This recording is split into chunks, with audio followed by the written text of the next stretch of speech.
Boa tarde. Gente, que prazer imenso estarmos aqui de volta na nossa Joaninha. Sejam bem-vindos todos os amigos encarnados e desencarnados que se encontram nesse momento.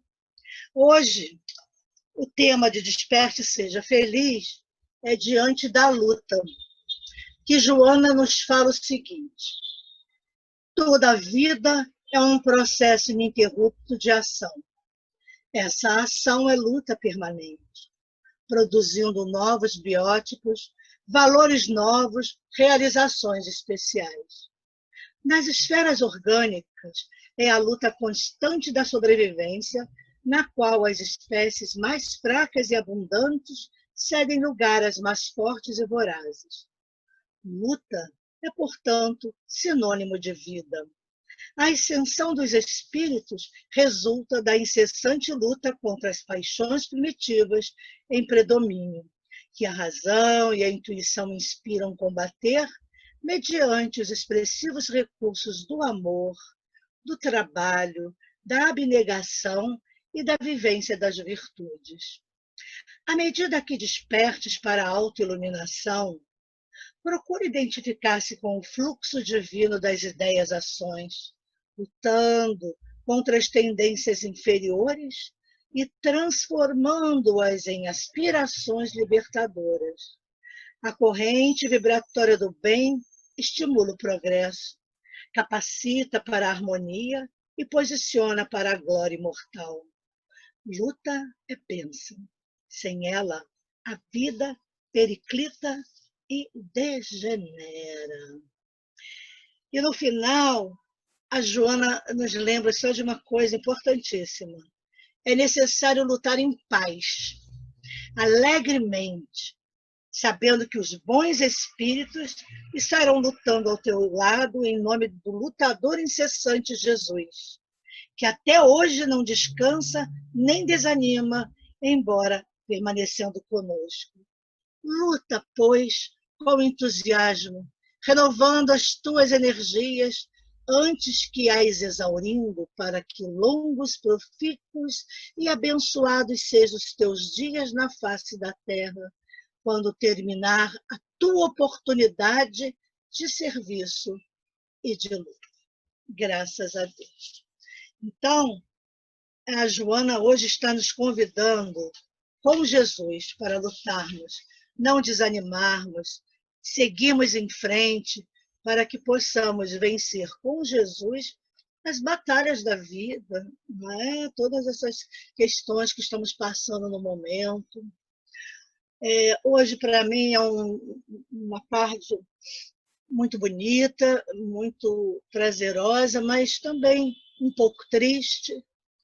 Triste e alegre. Triste pela perda material da nossa companheira querida Josi, que Deus a ilumine, que com certeza já está nos braços dos amigos espirituais. Dedico a ela hoje a aula de Joana de Ângeles.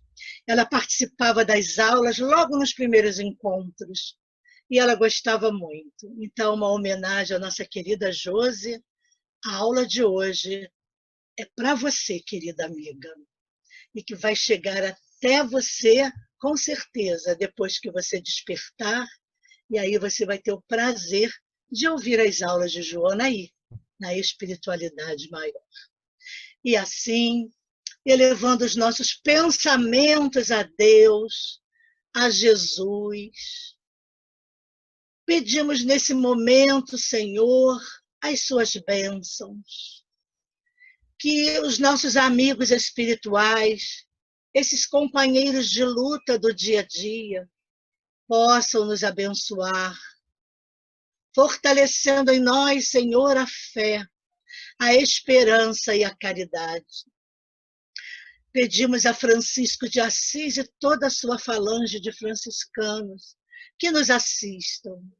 E a nossa querida mentora, a mentora desse trabalho, a mentora de todos os estudos que levam o seu nome, Joana de Ângeles, que possa, através de sua falange querida, estar presente nos nossos estudos de hoje.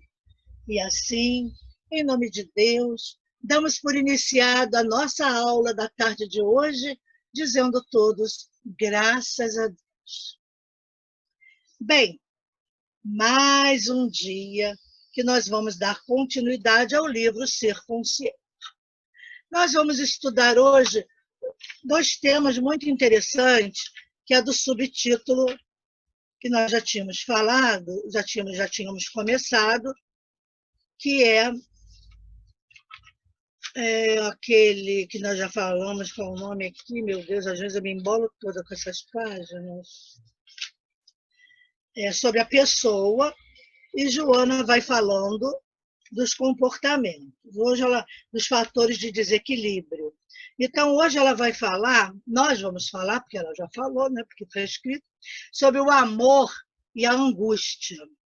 Porque como são temas muito interessantes, temas que nos levam assim a reflexões, não é? O que é o amor e a angústia, que hoje, com essa pandemia principalmente, é um fator de desequilíbrio terrível, que dá margem a outros fatores desequilibrantes, e que nós vamos falar um pouquinho.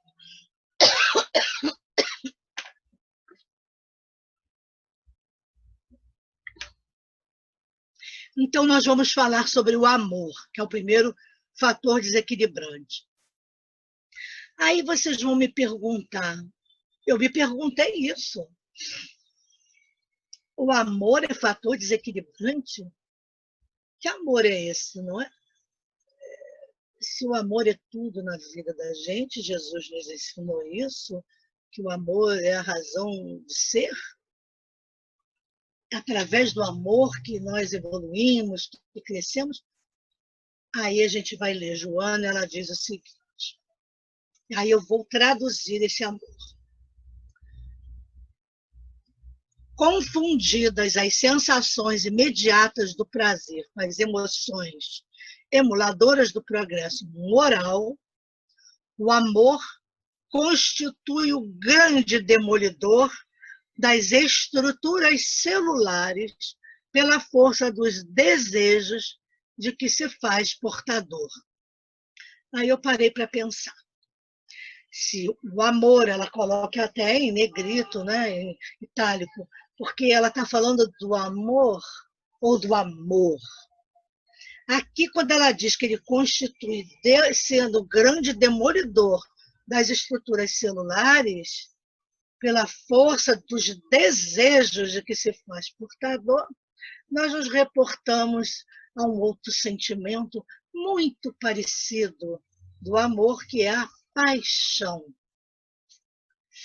Certamente, referimos-nos ao amor bruto, aselvajado, possessivo, que situa no desejo a sua maior carga de aspiração. Bom, se é bruto, aselvajado, possessivo, ele se situa no desejo, ele não pode ser amor, não é?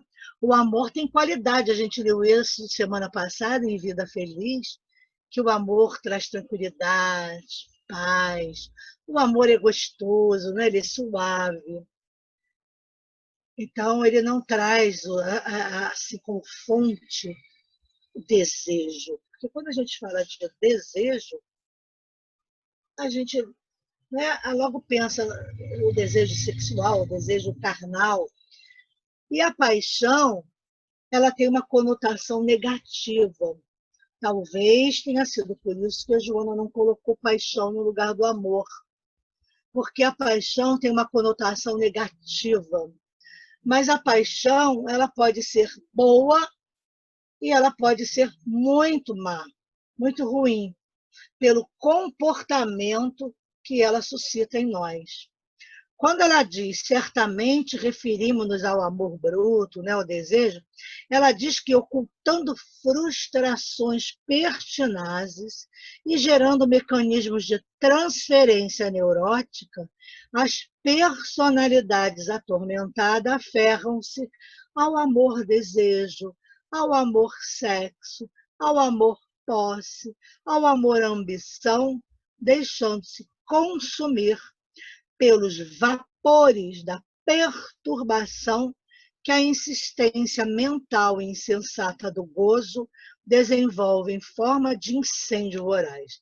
Nós estamos falando, ela está falando aqui das paixões. Porque paixão vem do latim tardio passio onis, derivado de passus, particípio passado de pática, sofrer. Olha que coisa, né? A palavra que vem lá do latim, tardio passio onis, derivado de passus, do particípio passado de pática, de pate, perdão, vem sofrer. Então, a paixão ela é sofrida, porque ela é intensa, ela é envolvente. É um sentimento muito forte de atração, pode ser por pessoa, objeto ou tema. Então, vou falar de tema e objeto. Eu posso ser apaixonada por objetos, apaixonada por um objeto que me traz beleza para mim, né? Esse objeto de adoração, sou apaixonada por certos objetos, certas coisas. Aí, tenho paixão por uma casa toda forrada de ouro, tenho paixão. A paixão ela é assim, meio irracional. Por um tema.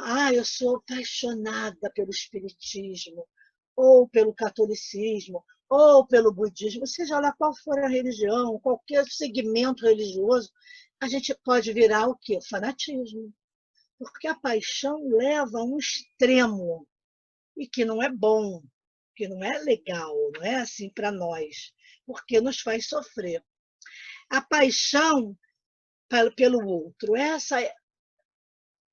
tirando o fanatismo, que para mim, pessoalmente, estou falando de minha opinião, é tenebroso. Aliás, paixão por qualquer coisa que você fique apegado não é bom, mas a paixão por pessoas, eu assim vejo como uma coisa tão pesada, porque a paixão, geralmente, ela é a idealização do outro. O outro é aquilo que eu projeto nele, como meu ideal de eu. E o meu ideal de eu sou eu. Então, o outro nem sabe que eu faço dele ideal de mim mesma. Então, a paixão pelo outro, ela é voraz, ela quer viver a vida do outro, inclusive. Ela não consegue viver sem a pessoa, ela quer viver a vida da pessoa e acaba até se tornando uma dependência, como existe em muitas mulheres, mais nas mulheres do que nos homens, mulheres que amam demais. Muitas pessoas conhecem essa patologia, porque é uma patologia que, inclusive, existem grupos de autoajuda, como existe dos narcóticos anônimos, como existe dos alcoólicos anônimos.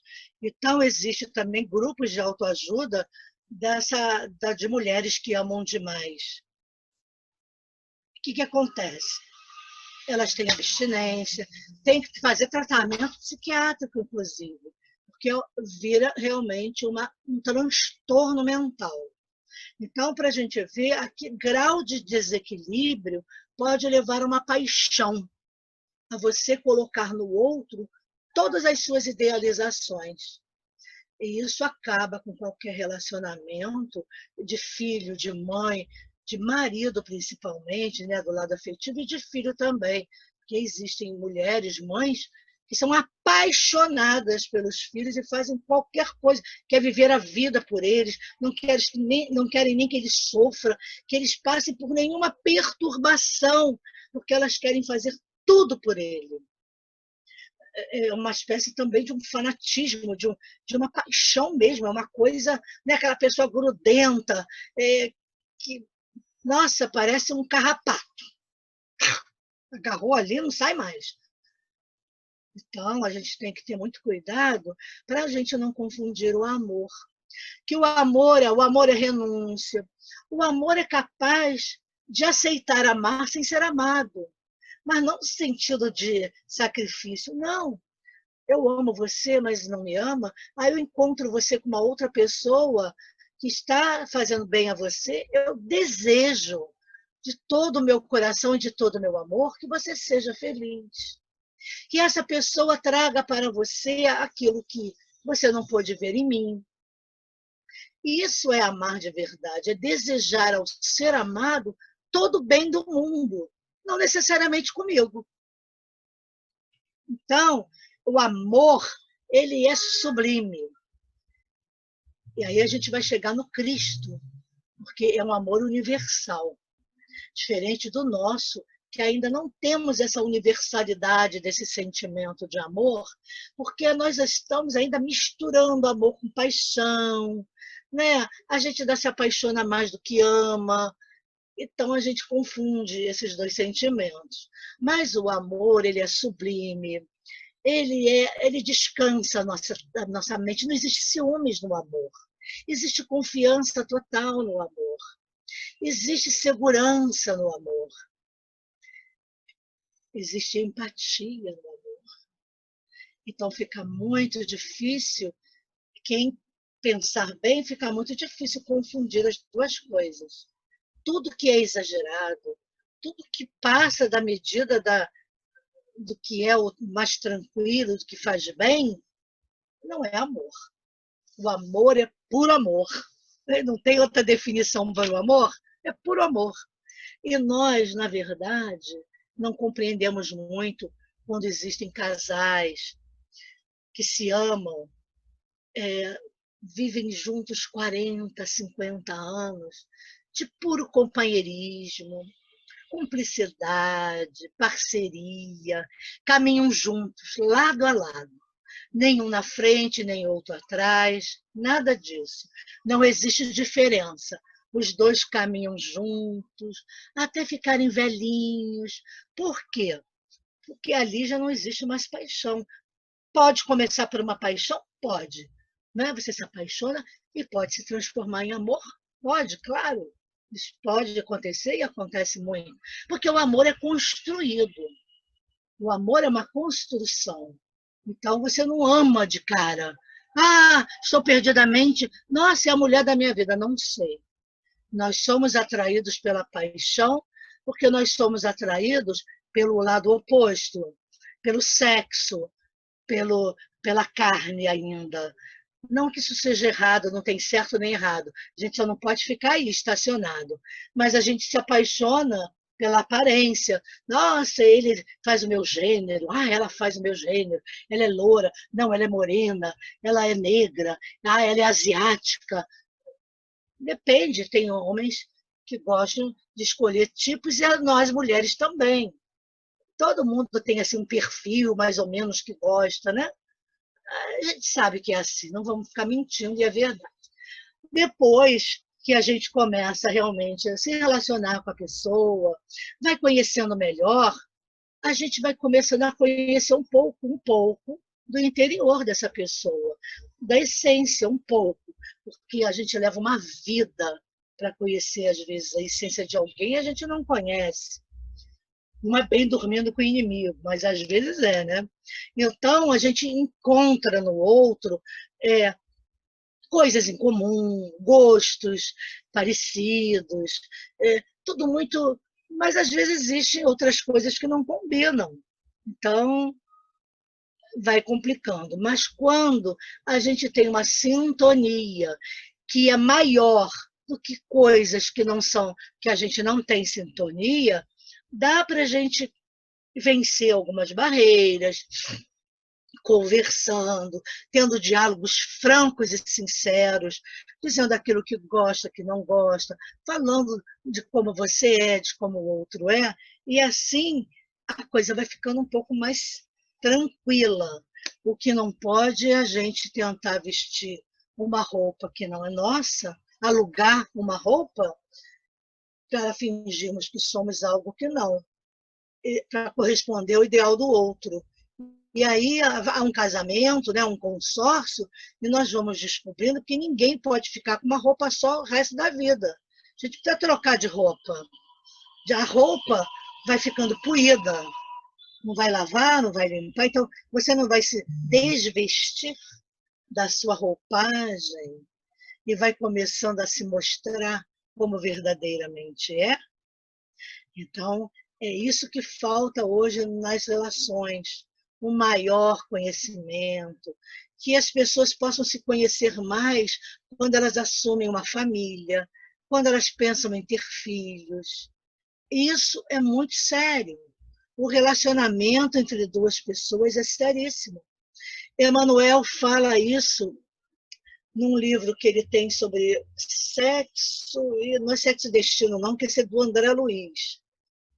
Mas é um livro também que ele fala sobre isso, muito bom, muito interessante, quando ele fala das nossas responsabilidades com o outro, que ninguém é um copo descartável, que você sai hoje, tem prazer e tchau, e descarta. Você passa a ter, até assim, ele é bem, não é, Manuel é muito, muito duro, ele fala que nós passamos a ter responsabilidade com quem a gente se relaciona. Então, muito cuidado com quem nós nos relacionamos, muito cuidado com relacionamentos descartáveis. Hoje a gente chama, o pessoal está chamando de relações líquidas. Então, muito cuidado para que a gente não entre numa armadilha do destino, né, que nós planejamos, que nós mesmos construímos, para nos afogarmos dentro dessa armadilha. Então, muito cuidado, porque o feitiço vira contra o feiticeiro, né? Então, a gente tem que ter muito cuidado nas nossas relações. Temos que ser mais seletivos, sim. Não podemos só nos relacionar por atração do sexo, porque isso passa. O que fica é a essência, é tudo aquilo que eu já falei. É o companheirismo, é a cumplicidade, é a parceria, os dois estarem juntos sempre, mesmo sendo de times diferentes, de religião diferente, mas estarem juntos, se apoiando em tudo que precisar e puder, na saúde e na doença, na alegria e na tristeza. Não é à toa que os padres, né, dentro do sacramento do casamento, eles falam sobre isso, né? Nos momentos bons e nos momentos ruins.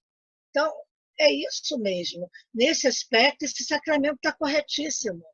Gostar de mim ou de você, quando está tudo bem, é muito fácil. Quero ver gostar na hora né, que o circo pega fogo, que o outro fica desempregado, e a gente tem que pensar em fazer alguma coisa para ajudar, para sustentar os filhos juntos. Isso aqui é batalhar juntos. Isso é amor, entendeu? Então, esse amor é que é a base, que é o alicerce da vida, amar. Então, enquanto a gente não consegue ainda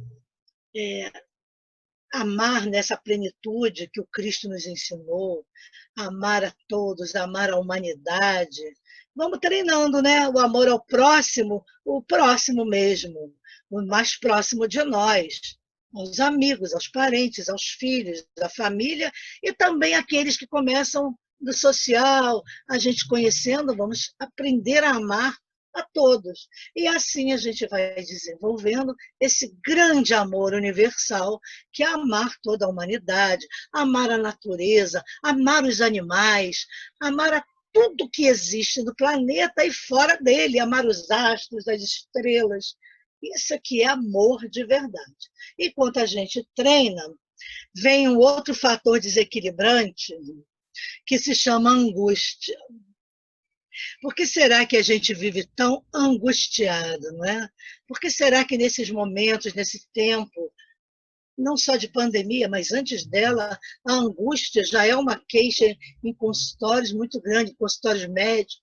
Ah, eu sinto aqui uma angústia, uma coisa aqui apertada, aqui, eu não sei o que é isso.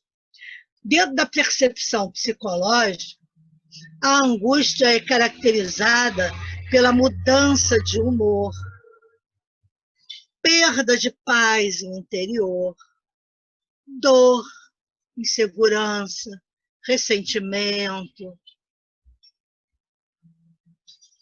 mal-estar, profunda tristeza. É uma junção de questões emocionais e físicas que podem chegar ao limite de nos impedir de realizar tarefas cotidianas ou provocar o isolamento. Nossa, que coisa que a angústia! É um sofrimento terrível, porque ele dá margem ao medo, ao pânico, a outros sintomas que são tão terríveis quanto ele e às vezes até levar à depressão, que é uma doença gravíssima. Aí a Joana diz o seguinte, que a insegurança pessoal decorrente de vários fatores psicológicos gera essa instabilidade de comportamento, facultando altas cargas de ansiedade e de medo. Quer dizer, a angústia ela vem de uma insegurança pessoal decorrente de vários fatores psicológicos que nos instabilizam o comportamento. Que instabilidades são essas? A imaturidade psicológica, a gente vai voltar de novo lá no homem maduro, a falta do autoconhecimento, a falta de nos conhecermos, desse autoconhecimento, é o responsável por tudo praticamente das nossas instabilidades emocionais. Por quê? É a insegurança pessoal só? Não. É insegurança em tudo. Mas começa da pessoal, porque eu me sinto feia, eu me sinto gorda, eu me sinto magra, eu me sinto baixa, eu sinto que não sou inteligente, eu acho que sou burra, eu penso que a minha autoestima é lá embaixo. Então, olha quanta instabilidade. Se o tempo muda, começa a chover demais, eu começo a me angustiar, porque pode acontecer algo ruim, eu posso morrer, meus familiares, o mundo pode acabar. Porque quem sofre de angústia tem pensamentos os mais estapafúrdios, catastróficos que possam existir. Porque ele é um angustiado. Será que eu vou perder meu emprego? Ai, eu não sei. Será que ele gosta de mim? Será que ele me ama? Vem tudo. Será que meu filho gosta de mim? Porque eu castiguei ele, porque eu o puni, não deixei ele ver televisão, comer uma sobremesa, não deixei ele sair nesse dia porque ele fez malcriação. Mas será que ele vai me amar, continuar gostando de mim? Ou eu vou deixar ele fazer tudo o que ele quer para que eu não sinta essa angústia de me sentir tão insegura dos meus sentimentos e dos sentimentos dos outros? Porque acontece que o angustiado ele se sente incapaz de alcançar as metas a que se propõe. Não consegue cumprir meta nenhuma, porque ele é um angustiado. Será que eu vou conseguir? Eu desisto. Eu não vou conseguir nada. Ele é negativo também. Ele tem assim uma característica muito parecida com a depressão. Não chega a ser ainda, mas pode vir a ser. Ele transita entre emoções e desconcerto. E ele se refugia nesses fenômenos de angústia. Olha que coisa interessante. Ele se refugia nesses fenômenos de angústia. Quer dizer, a angústia é um fenômeno que nós sofremos, como efeito da impossibilidade de controlar os acontecimentos da sua vida. Então, quando as pessoas, principalmente, são controladoras, são as mais angustiadas, porque a gente não consegue dar conta nem do tempo, nem do outro, nem da situação.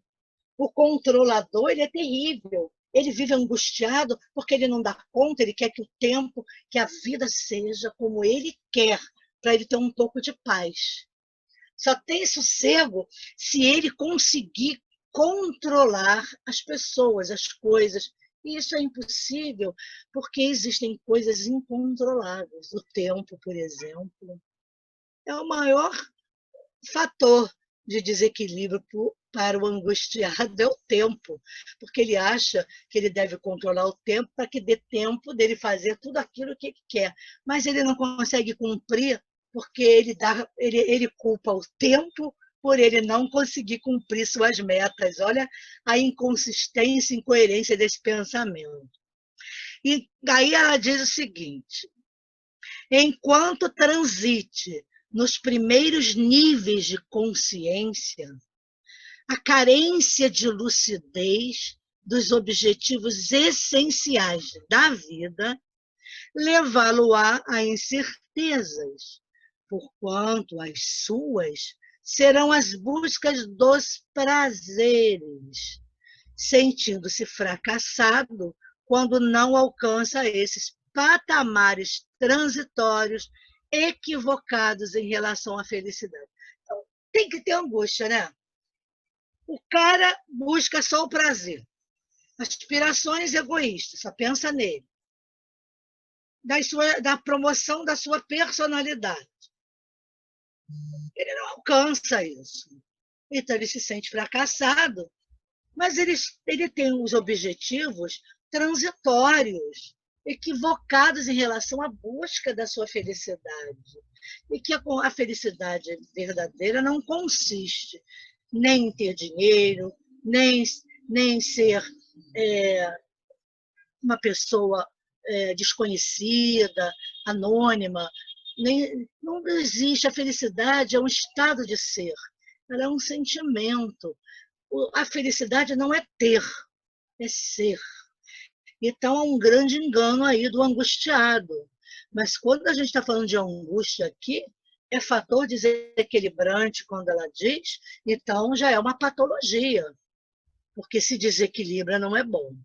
Eu me angustiar de repente por uma notícia terrível, por uma morte de alguém que a gente gosta muito, e fica angustiado. Como será essa família? Por alguns momentos, ter esse sentimento, não é? Tudo bem. Ou então, por exemplo, nos dias de hoje, a gente sabe, há algum tempo de violência, essas coisas. Então, se alguém em casa tem uma rotina de chegar, não por controle, não, aquela pessoa que não tem esse fator desequilibrante. Então, ela está ali, tranquila, calma. Aí está vendo a novela, mas está na hora do filho ou do marido chegar. Terminou a novela, ela olha o relógio e diz, engraçado, mas já são 19h30 ou 20h30. Fulano, quando se atrasa, sempre liga avisando. Não avisou e não chegou, a gente começa a pensar, infelizmente, logo numa coisa ruim. Será que aconteceu alguma coisa? Aí acontece. Vem um apertinho. Nossa, tô cansada de sentir isso. A gente sente. E a gente sente quando tem ligação muito grande com alguém. Se nós estivéssemos lá na sala, todo mundo ia falar das suas angústias. Mas é verdade. Então, quando a gente pensa em alguém de uma forma que possa ter sido negativa, de alguma violência, alguma coisa ruim, a primeira coisa que acontece é um aperto aqui. Mas esse aperto aqui, de alguma coisa que possa ser ruim, é como se fosse até uma premonição, porque todas as vezes que eu tenho esse aperto aqui, pelo menos no meu caso, tem sempre alguma coisa que aconteceu que não foi boa por aquele motivo da pessoa não ter chegado, não ter vindo. Quando não vem, então, é o pior de todas as angústias.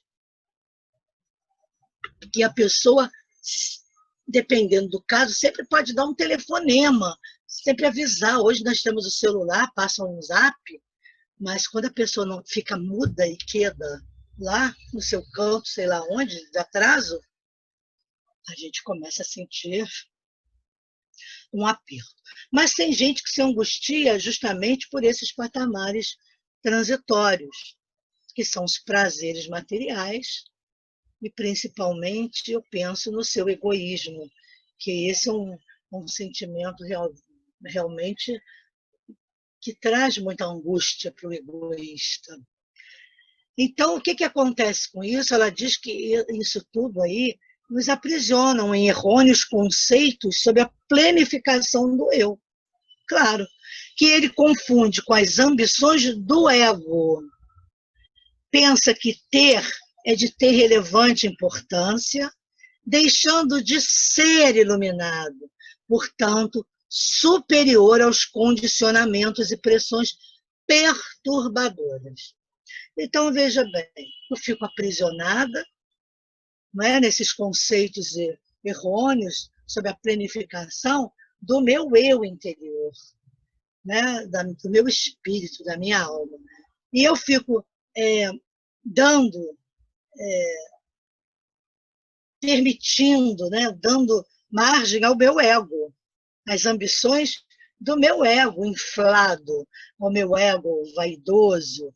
Então, eu quero ter coisas, então eu não consigo fazer aquela viagem, ou comprar aquele móvel, ou aquele carro, aquilo me angustia, e aí você tem mau humor, você xinga, como posso? Eu não consigo ter nada. Vem esse sentimento horrível que nos prende ao medo de perder também aquilo que não se tem. Isso é que eu acho interessante e até às vezes engraçado, porque não é engraçado porque é trágico, a criatura ter medo de perder aquilo que ela não tem. Às vezes eu pergunto isso para o cliente, mas por que você está dessa forma com algo que nem aconteceu? Aí a pessoa se dá conta. Por que eu estou sofrendo? Aí a gente brinca, né, aquela frase antiga, quem morre de véspera é o peru do Natal. Né? Ele que morre de véspera, ele que deveria se preocupar. Não eu, não você, não ninguém, com aquilo que não aconteceu ainda. Mas o angustiado, ele já planeja que não vai dar certo. Porque ele pensa que ter é de relevante importância, deixando de ser iluminado, deixando de ser. Que é superior aos condicionamentos e pressões perturbadoras. Que condicionamentos são esses e que pressões são essas? O condicionamento de estarmos, que aquilo é o normal, como a gente já falou dessa palavra, que é o normal. Nos condicionarmos, por exemplo, com conforto muito grande, com luxo, ou de termos tudo fácil nas nossas mãos, a gente se condiciona a certos comportamentos, ou negativos também, não só os positivos, às crenças limitantes e às pressões perturbadoras. Que pressões perturbadoras são essas? Da sociedade, da família, de tudo, da vida, porque a gente acha que somos cobrados, temos que casar. Você ainda não casou, minha filha? Antigamente, a minha mãe me dizia, minha avó, aliás, materna, dizia assim, moça solteira que passasse já dos 18, 19, estava condenada a ir para o caritó. Eu falava, vó, mas o que é caritó? Ah, ficar encalhada. Mas hoje, com a sociedade moderna, as mulheres independentes querendo fazer faculdade, fazem, estudam, trabalham, querem ser executivas, querem ser profissionais autônomas, o casamento é um projeto que se pensa assim, a partir dos meus 30 anos eu vou pensar em formar uma família. A desculpa é sempre essa. Mas quanto mais a gente adia também e seleciona, a gente melhora a sua condição intelectual, até sócio, né, financeira, você acaba sendo mais seletivo e mais exigente com os parceiros. Aí demora mais ainda, né, a escolha desse perfil ideal, desse príncipe encantado, que também pode se transformar num sapo. Como eu disse hoje no programa do Trigueiro, que eu gosto muito de ouvir, o Papo das 9, a pessoa respondendo lá uma questão que ele está falando, que príncipe encantado não existe. Aí ela diz assim no comentário do chat, mas sapos também não, quer dizer, não tem mais sapo, não tem mais príncipe, é uma descrença generalizada, que também não é bom, né? Então ela diz que a angústia, como efeito de frustração, é semelhante à densa carga tóxica que se aspira lentamente. Olha que perigo deixarmos que as frustrações nos intoxiquem e nós fiquemos ali aspirando aquilo, né? Sentindo aquela toxicidade, nos envenenando, de tristeza injustificável, que termina, às vezes, como fuga espetacular pelo mecanismo da morte anelada ou simplesmente ocorrida por efeito do desejo de desaparecer para acabar com o sofrimento. Aqui nesse parágrafo, quem está acompanhando no livro, eu já colocaria aí o indivíduo já entrou em depressão profunda, que vem dessa angústia do controle, da negação do ser, do aprisionamento do ter. Ele já entrou aí em depressão, de querer morrer, de querer se livrar do sofrimento, desaparecendo. Quando o cara fala desaparecendo, ele está falando de suicídio, na maioria das vezes. Tem gente que diz assim, não, é uma forma só de falar. É desaparecer como? Como é que a gente desaparece? Ou a gente sai de circulação, às vezes isso aqui dói, gente, por isso que eu mexo. A gente sai de circulação, ou se tranca em casa, ou vai para outro país, se tem poder econômico, você vai para outro estado, outra cidade, outro bairro, então você sai de circulação daquele meio. Isso é desaparecer, entre aspas. Agora, o desaparecer realmente pelo desejo de acabar com o sofrimento, só achando que é o suicídio, porque você vai para outro lugar e aquela frustração vai com você. Tudo vai com a gente não muda de lugar e tudo desaparece. Não é igual, não é mudar de roupa que a gente se sente rica. Você pode até estar com uma roupa chiqueterésima, que você comprou só para aquele evento, alugou, mas você não é aquela roupa. Então, a gente tem que ter esse cuidado para não nos mascararmos. E aí, quando o desejo não é alcançado, pode vir esse desejo de desaparecer, de sair do mundo. É romântico, né, dizer isso? Quero sair da vida, quero sair desse mundo cruel para acabar com o meu sofrimento. Então, vocês vejam aí o egoísmo da criatura. Ela quer acabar com... Ela é tão egoísta que até se suicidando é por egoísmo, que eu quero acabar com o meu sofrimento. Muitas vezes ela é a causa do sofrimento da família, mas ela não diz assim, ela não é altruísta, olha, é bom, prefiro morrer do que ficar causando sofrimento. Mas não tem que morrer por nada disso, só na hora certa. Mas eu estou fazendo essa comparação do egoísmo da maioria dos suicídios. É para ele não sofrer, por ele não poder ter aquilo que ele quer. Eu não posso me casar com aquele homem. Ou ela mata ou ela morre. Ou ele mata ou ele morre. Ou faz as duas coisas, mata e morre. Uma tragédia grega. Né? Então, o sofrimento é sempre acabar com as minhas fantasias, com tudo aquilo que eu achava e não é. Então, o que acontece? Quem não tem espiritualidade, quem não conhece a doutrina espírita e não sabe da imortalidade da alma, tem uma decepção tenebrosa, porque o sofrimento multiplica-se. Então, abençoada doutrina espírita que nos fala sobre isso, mas a cultura orientalista também acredita em reencarnação, apesar deles terem a ideia da metempsicose, mas eles acreditam na reencarnação e eles não são favoráveis ao suicídio também. Eles chamam de karma, não é? Que tem que passar mesmo esse sofrimento. Eles dizem, quem sabe se é um karma, é o seu karma. Então, nós falamos de leis de causa e efeito, não é? Então, mas são só nomes diferentes. Mas, na minha opinião, não é da doutrina espírita, na minha insignificante opinião, é karma.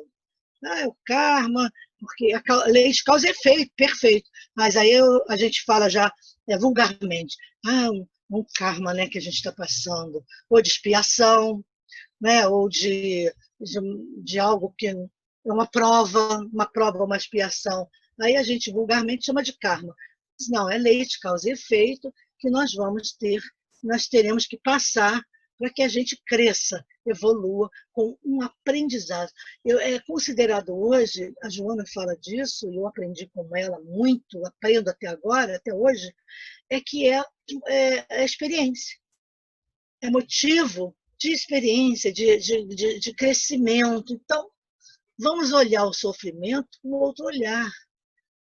Vamos olhar o sofrimento de uma outra forma, como Francisco, nosso querido Chiquinho, falava, né? Abençoada irmã dor. Então, se a dor é abençoada, é a nossa irmã, abençoado irmão sofrimento. Tem que ter uma grandeza, desenvolver isso profundamente.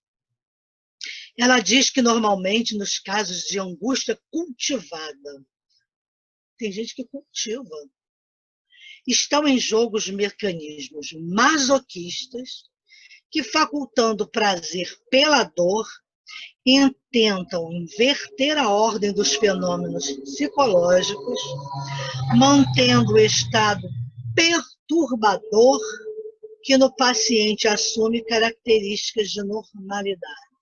Essa normalidade também ela coloca em Itália. Veja bem, ao cultivar a angústia, existe aí internamente, na psicologia, na psicanálise também, a gente considera todos esses fatores, esses mecanismos mórbidos de inconscientes.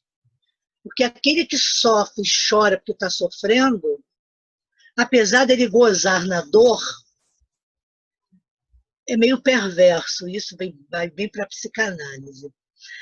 Ele cultiva isso jogando, porque ele tem ganhos secundários, na grande maioria das vezes, se fazer de coitadinho, de doente, de frágil.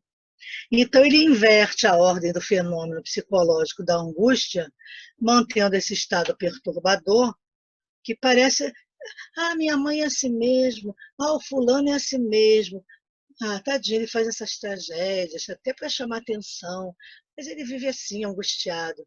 Mas o cara, ele sofre, ele goza na dor.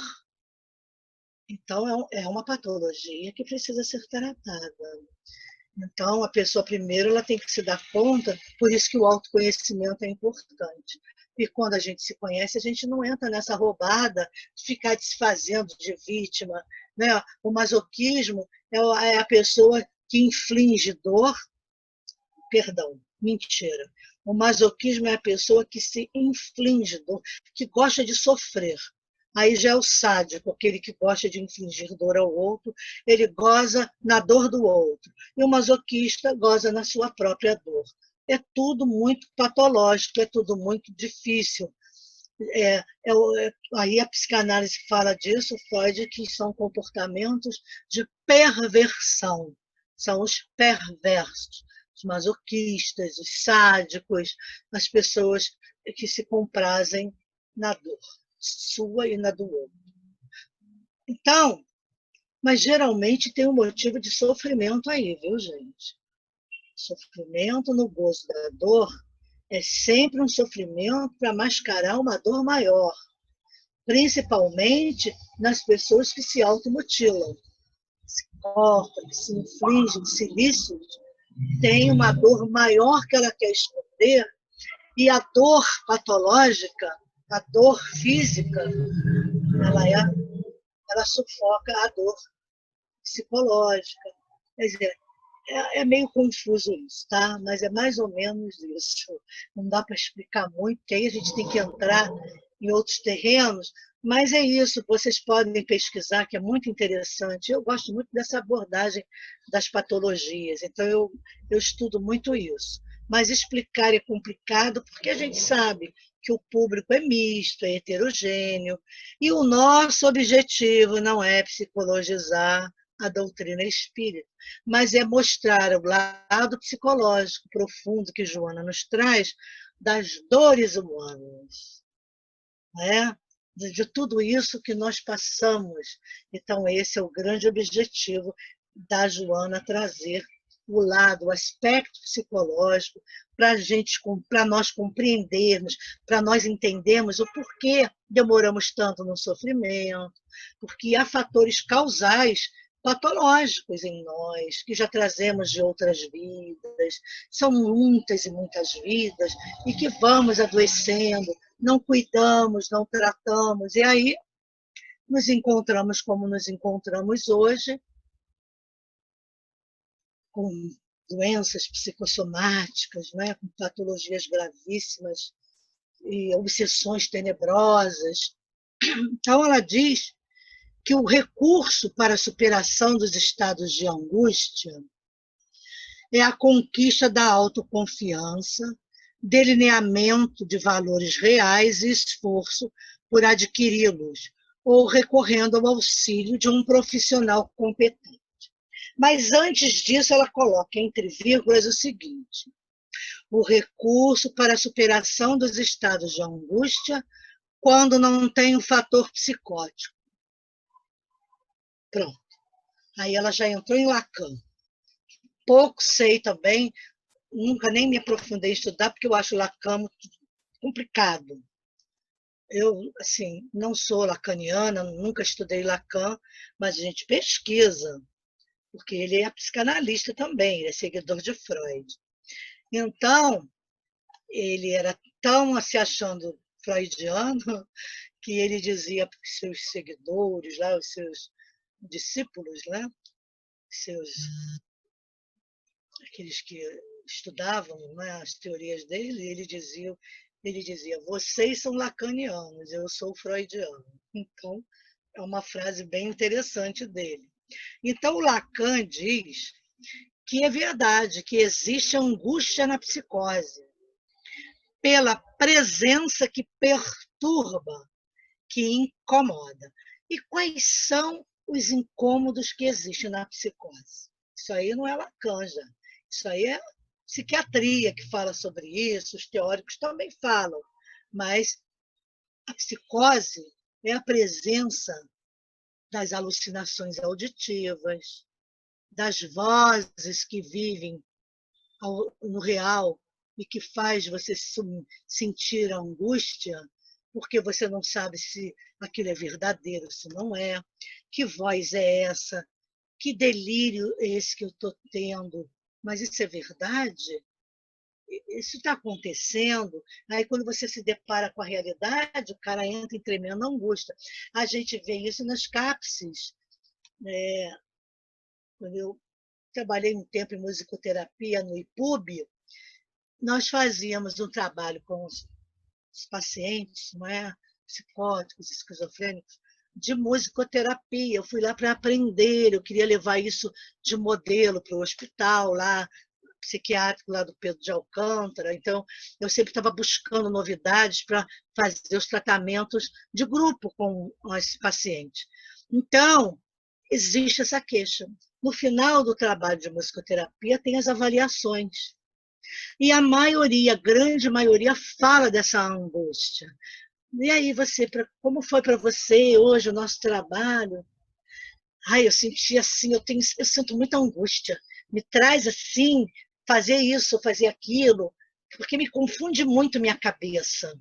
Se eu não sei se é isso que eu estou vivendo, é uma angústia terrível. Então, para esse fator, quem tem esse fator psicótico, não adianta a gente tentar fazer com ele exercícios de autocontrole, de reflexões otimistas, de ações enobrecedoras, experiências, não é, de crescimento intelectual. Para essas pessoas, é outro tipo de tratamento, principalmente o espiritual, porque as obsessões são reais.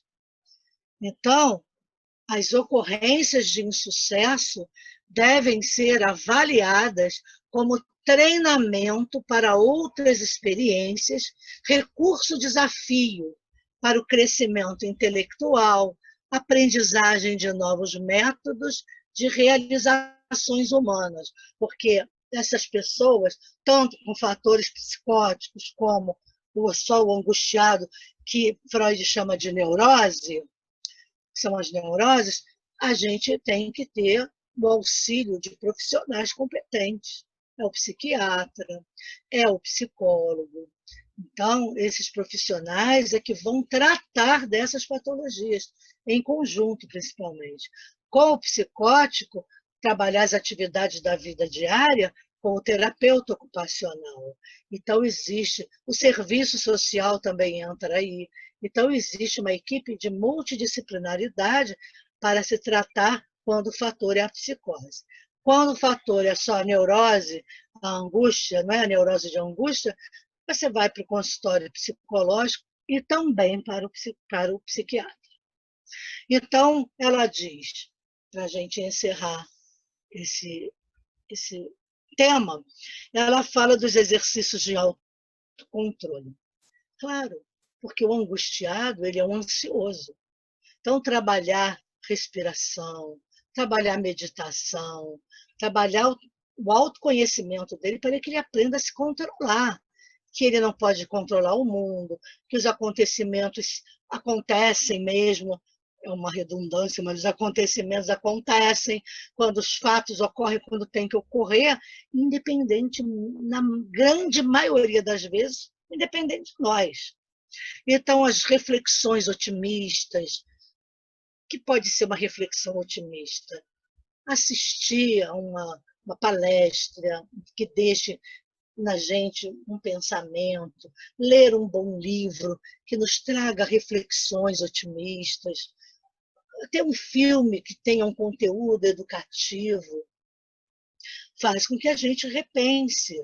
Na terapia, isso é muito feito, são as reflexões otimistas, onde o cliente, ao ir para casa, ele é convidado pelo terapeuta a refletir sobre aquele assunto do dia, do tema que ele falou no consultório.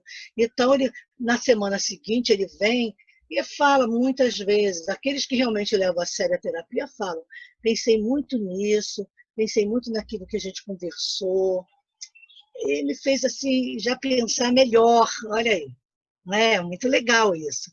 Então, funcionam como terapia libertadora da angústia, que deve ser banida dos sentimentos e do pensamento.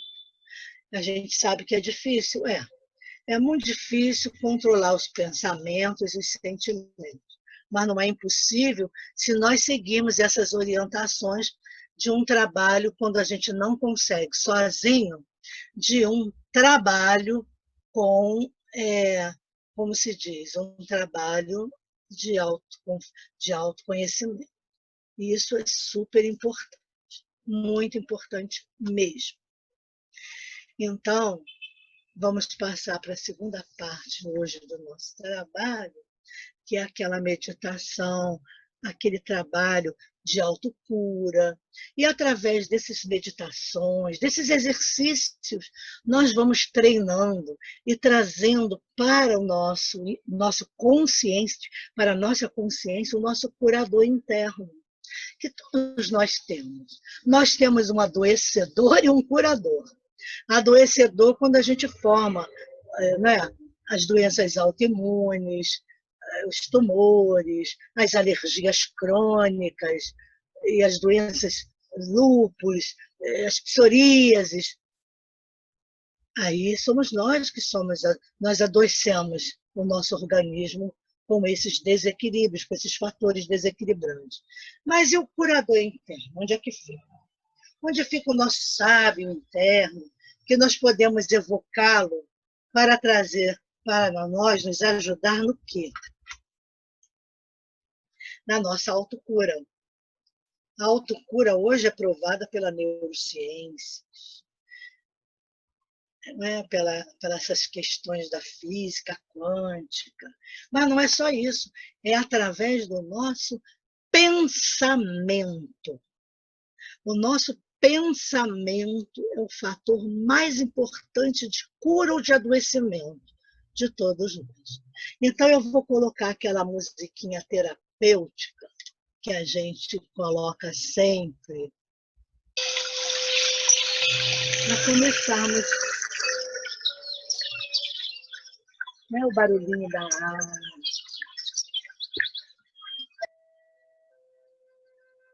Uma música suave, gostosa.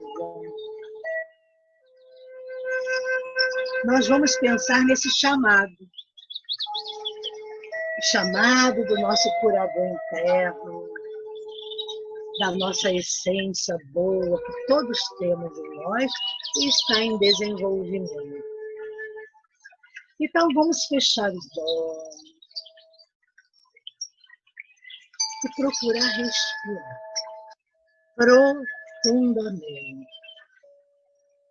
E tomar um tempo para você. Sentindo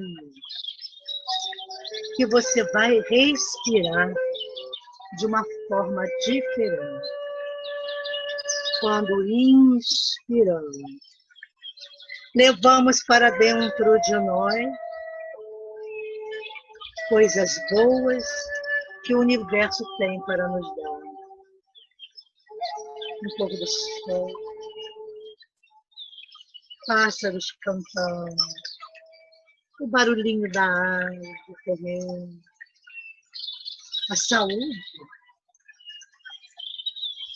E quando nós soltamos o ar, deixamos sair as toxinas que ficam dentro de nós, retidas nas angústias, na ansiedade, nos medos que temos dentro de nós. E vamos trocando com o universo. Deixamos o universo levar as toxinas, as coisas que não são boas dentro de nós, por essas coisas bonitas, suaves. Não há pressa agora, vamos respirando. Descansando agora um pouco de olhos fechados. Vamos sentir o nosso coração batendo. Se for preciso, se tem dificuldade de imaginar o coração batendo ou de sentir, coloque a mão no peito, em cima do coração. Sinta as batidas do seu coração batendo suavemente no seu ritmo, bombeando o sangue. Sinta a primeira batida do seu coração, que mostra que você está vivo. Que seu coração bate e que você pode sentir essas batidas. Ouça. A gente sente, é gostoso sentir a mão sobre o peito e ouvir o nosso coração. Vai sentindo as batidas que vem dentro da batida. É como se nós pudéssemos sentir a alma viva dentro do nosso coração. Nossa alma está aqui, na batida do coração. A alma está aqui, viva dentro do nosso corpo. A sua alma viva dentro de você. E sinta que você pode sentir essa presença interior de você mesmo. O seu senso de consciência, a sua humanidade, a sua justiça, enquanto respira um mundo melhor, um mundo bom, de paz. Respire isso para dentro de você.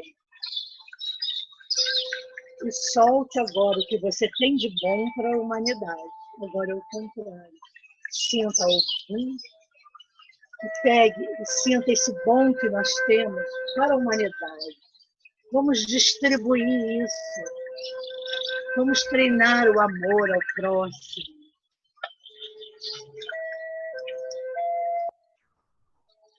Agora, continue sentindo as batidas do seu coração.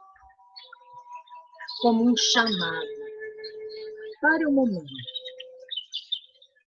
Fique em silêncio total por alguns instantes, enquanto respira e sente o seu coração batendo calmamente, tranquilamente, enquanto respira e sente esse momento como um momento em que você busca o seu chamado interior. Isso. O momento em que você vai para dentro de si mesmo. O momento em que você tem esse tempo para você mesmo. Um momento de pausa, de tranquilidade. Desfrutando calmamente desse momento. Um momento em que você se solta devagarinho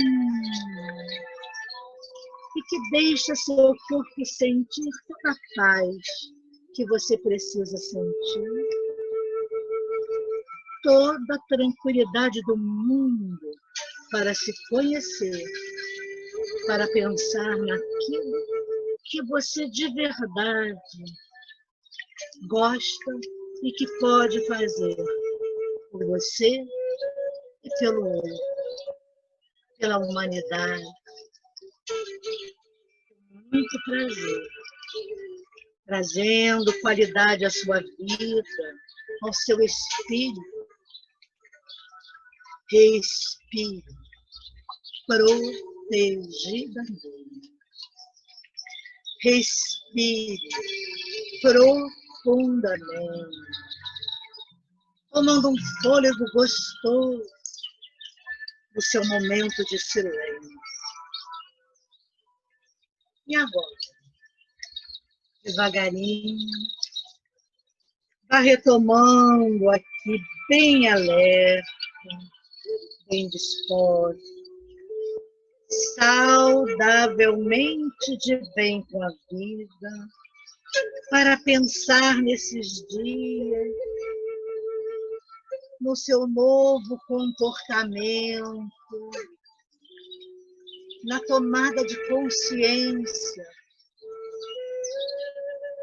Vai despertando e se veja daqui para frente, praticando coisas boas que possam levar a ficar ainda mais conscientes da vida, do propósito de estarmos aqui. E assim, voltando para o aqui e agora, com toda essa carga gostosa de pensamentos e sentimentos gostosos, de bem com a vida, abrimos os nossos olhos, calmamente, agradecendo nesse momento as bênçãos do Altíssimo, agradecendo a generosidade de Deus, do nosso Pai, de nos infundir tanto amor, nos trazer, através dessa doutrina planificadora, libertadora, a nossa consciência de estarmos aqui neste planeta, que não é por acaso. Pedindo a Deus nesse momento que cubra o nosso planeta Terra de amor, de bênção, da luz branca da paz universal, envolvendo a todos encarnados e desencarnados que ainda se encontram no planeta.